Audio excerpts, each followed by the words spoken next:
This is the updated Mercedes AMG GT 4-door. This is the 53 model, and in the front grille, typical AMG front grille, we have the vertical fins right there and a new stronger look here with the spoiler in the lower end.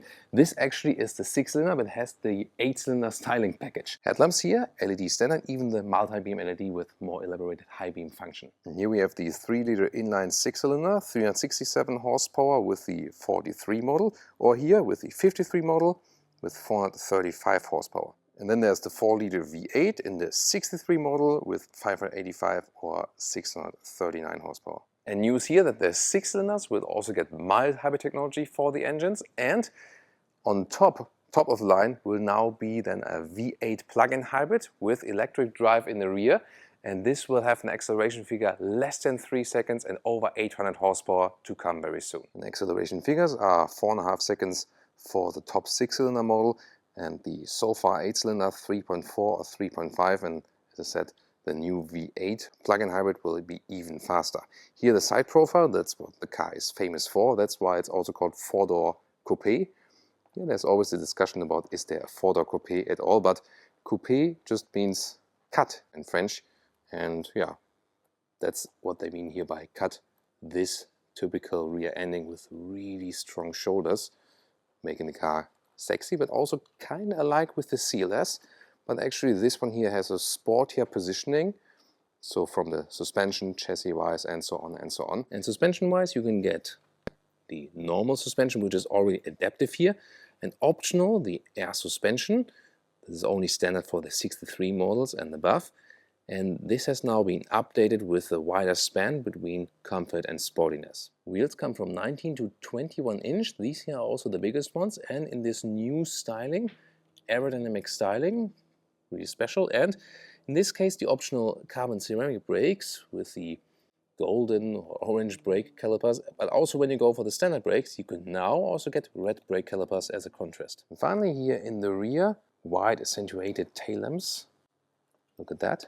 And then you have this diffuser style in the lower end. Oh, and A-lid for the autogefühl fake exhaust police. You don't see it from the outside, but when you look closer, then you see the real exhaust tips are just on the inside. This is the car key. We know it, slim and light. And of course, typical for this coupe, here the frameless doors with dual insulation glass. What about the door closing sound? Very solid considering it's frameless. On the inside, seat controls here, the inside of the doors with carbon fiber accentuations, and in a special edition, which is the car right here, red AMG entry badge, also illuminated. And my favorite feature here, the high floor mats, like in the Maybach actually, but AMG style with a contrasting side.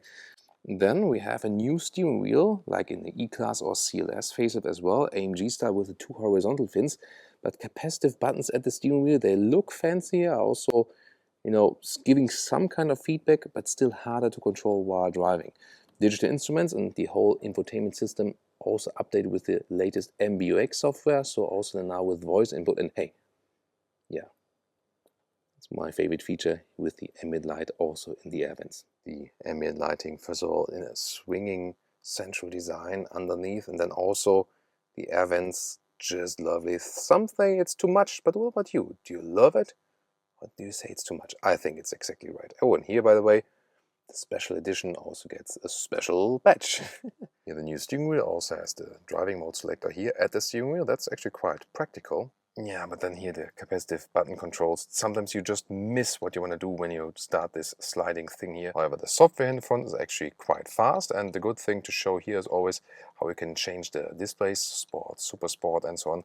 And these digital instruments always have a big advantage when it goes to showing the GPS map, because then you can hit the GPS, either in the middle just, or also all over the place is possible. And the head-up display is always a good option to have. And of course the Apple CarPlay integration, however, here with bezels left and right, and we have the optional Burmester sound system in here.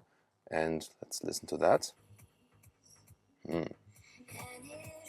That sounds delicious. Yes, we still have manual climate knobs. Good to have these. And well, most of the time you would control everything from the steering wheel, but here there's still this, classic console in the lower part where you can change the driving modes. But again, to look down there while driving and just the suspension and so on, rather not do that and rely on the controls on the steering wheel. And to control the infotainment system, there's now also this touchpad replacing the so-called Cobra, which are like reaching out and then the turning knob. But to control while driving, a fixed turning knob is actually more practical, because here also you are moving like through thin air.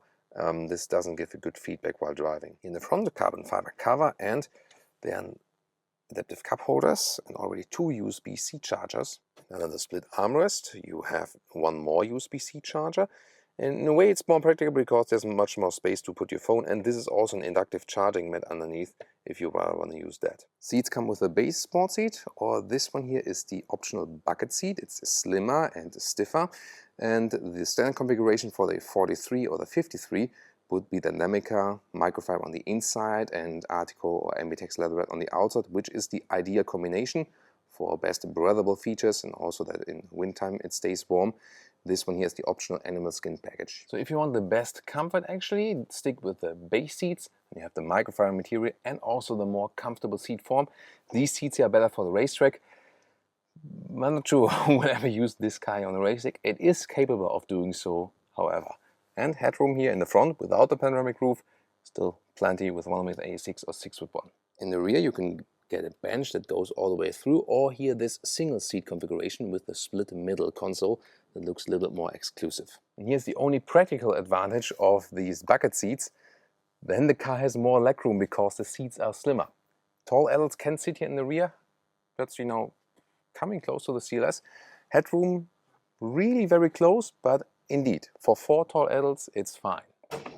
As for the trunk, it's not that practical here because of the high loading still. However, the length quite substantial, 1m15 or 45 inches, just limited here in the height, especially in this area here with just 15 inches or 40 centimeters. But then it raises here a little bit, and you can also load things through. And this also very easily folds from here, because the left side, sometimes it needs a little bit help. This is here because of the split seat area. If you would have the through bench, then it also easier folds. So to me, the MBUX, the biggest update with this vehicle, definitely. And I would like to know from you guys, actually, Mercedes CLS and Mercedes AMG GT 4-door Coupe, they are both the same length. They offer, in a way, same drivetrains. Yes, the AMG GT is more the sportier one with the sportier setup suspension-wise. But still, length and platform and so on, so many similarities, and also pricing-wise. But yeah, this one here is like 10 to 20,000 euros more expensive. But then isn't it just, too much the same anyway? Why would you do that? 2 models that are actually so close. Really would like to hear your opinion on that one. I personally think one of them would have been enough. But the question there is then, of course, which one? Please also tune into our Mercedes CLS 53 video. This was really a blast with a great driving experience, actually. And we also have a great video of one of the main competitors, the Porsche Panamera as turbo. Oh yeah, and we were not allowed to show you the sound here today, but there's an episode with AJ driving this one here, also on the racetrack. And all of these videos you will also find in the video description or in the pinned comment.